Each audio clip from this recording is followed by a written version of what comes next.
Mogu li ljudska bića i dalje da upravljaju svetom i daju mu smisao? Kako biotehnologija i veštačka inteligencija ugrožavaju humanizam? Ko bi mogao da nasledi čovečanstvo i koja bi nova religija mogla da zameni humanizam? Tempirana bomba u laboratoriji. Svetom 2016. godine vlada liberalni program koji čine individualizam, ljudska prava, demokratija i slobodno tržište, ali nauka 21. veka potkopava temelje liberalnog poretka.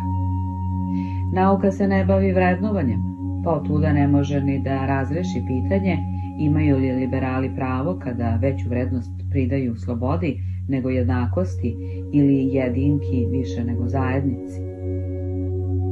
Kao i svaka druga religija, međutim, liberalizam nije zasnovan samo na apstraktnim